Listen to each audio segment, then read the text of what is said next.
Hello everyone and welcome back to Teaching with Tenia. I am so glad that you clicked on this video because I have a special guest with me today, Elizabeth, my roomie. I'm just going to ask her 5 questions because we are both early childhood education majors and she is a sophomore and I am a senior, so we're just going to get to know her a little bit.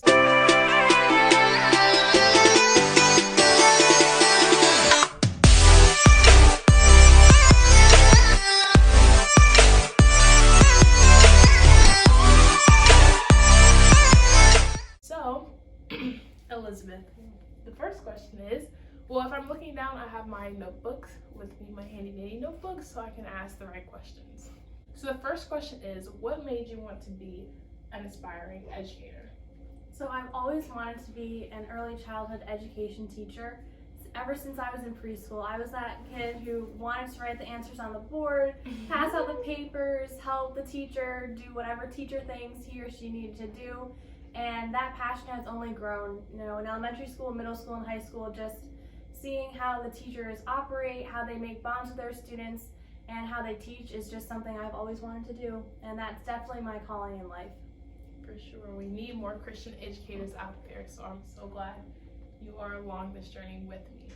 My second question is, what experience have you had teaching in the classroom or just in general? What experience have you had? So I was a Christian camp counselor at a summer camp for 5 summers, and through that experience I was able to teach Bible study lessons, and it was a really awesome opportunity because I was able to explain the Bible and who God is to young children in a way that was truthful and in a way that they could understand, and just being able to answer their questions and have them really grow in their faith and really just want to know God for who He truly is something that just made me so excited to do every time a little child would just ask a question, because some of these kids don't come from Christian homes, and so providing those biblical truths for them to give them a strong foundation in their faith was something that I really enjoyed.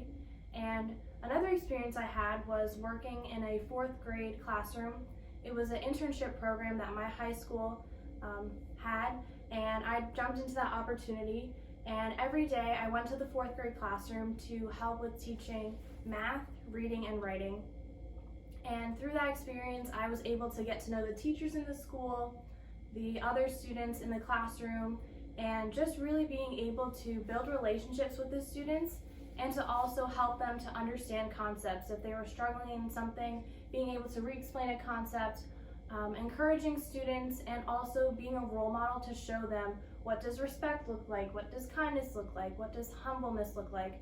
And so being that role model for them and being able to actually teach academic subjects was just an experience I will never forget. Thanks for sharing that, all your experiences. Well, those two, especially when you said in the first one, just how Christian educators, sometimes they don't have those biblical truths being spoke to at home. So I feel like as Christians, teaching is definitely another way to spread the gospel and to just love on children in that way that may not come from a Christian background. So I appreciate you sharing that with us. Third question for Elizabeth is, what advice or what did you learn during those experiences that you've had teaching so far?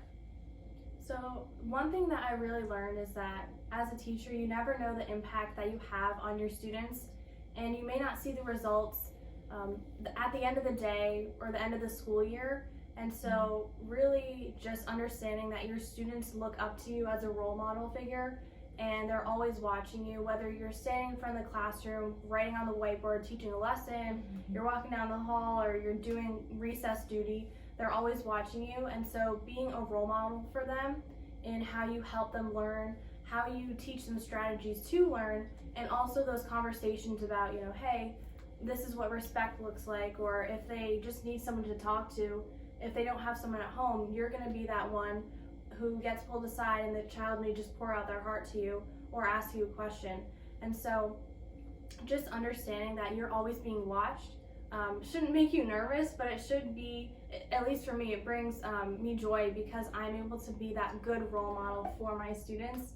And so just really setting a firm foundation in their learning, and then and as them a person, so they can grow up to be good adults. Yes. I don't know if you've heard that quote, like most of the time you're not teaching as a teacher, you're building relationships and investing in the students. And I also liked how you brought up the point that they're always watching, whether we like it or not. As teachers, we are going to be critiqued and modeled, so just making sure that we're always doing it positively and correctly, because those little eyes are watching us whether we like it or not. So thanks for sharing that one.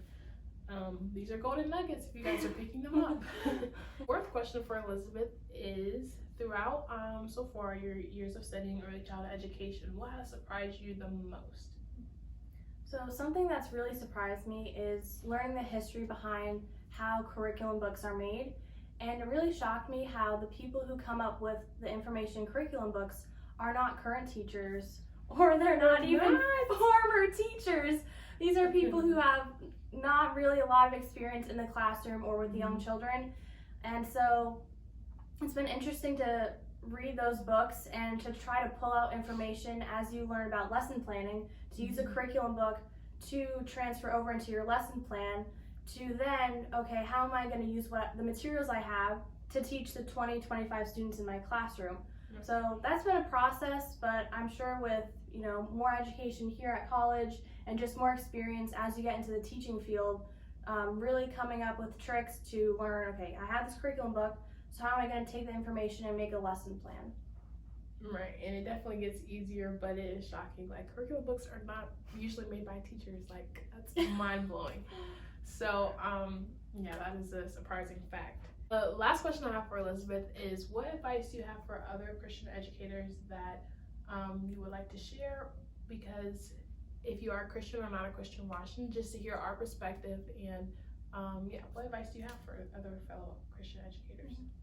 Yeah, so for being a Christian teacher, whether you're going to teach in a Christian school or in a public school, I think it's super important to have your faith grounded in Jesus Christ and to make him the center of your life, because teaching is all about investing into other people, investing into your students so that you can teach them the content that they need to know and teach it well. And there's also the non-academic things like we were talking about before, being a role model for your students.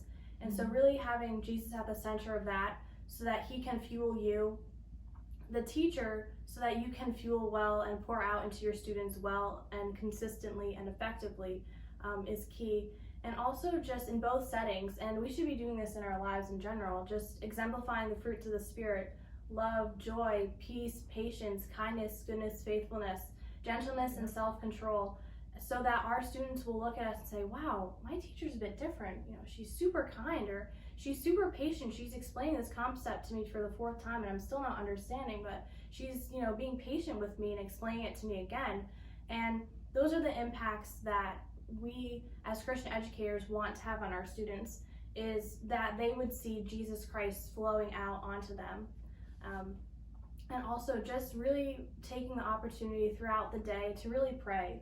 Just pray and ask God, God, I'm struggling to make this lesson exciting. How do I teach this well? Or there's a student who is struggling. How do I help him or her? Or I'm not sure how to explain this concept so that they will understand. And I noticed a student who's going through some hard times at home, help me and show me to teach them well and to teach them with grace, truth, and love. And so really asking God throughout the day and just asking him to give you endurance throughout the day, because I know some days are going to be hard and some days are going to be awesome. And just remembering that God is the greatest teacher of all. And if you're called to be a teacher, just go for it, because God is definitely going to fuel you. And if he's given you the passion to be a teacher, then just go for it, because he's the best person. He's the one who will fuel us. That's a great answer. And actually, one of the parents I was talking to at my practicum placement right now, she told me that in her other children's schooling, she could tell what teachers were Christian and which ones were not by the way they carried themselves and just the way they taught the classroom. So if you're a Christian or not, parents can see and the children can feel whether you're loving them well, serving them well, or not. So thank you for sharing that with us. Thank you for answering all of my questions, Elizabeth, and I'm sure you guys enjoyed it as well. And if you did, don't forget to click the like button, down below, subscribe to the channel, and ask in the comments any other questions that you want me to ask Elizabeth as she continues her pursuit in early childhood education. So thank you guys so much for watching, and we'll see you guys in the next one. Peace.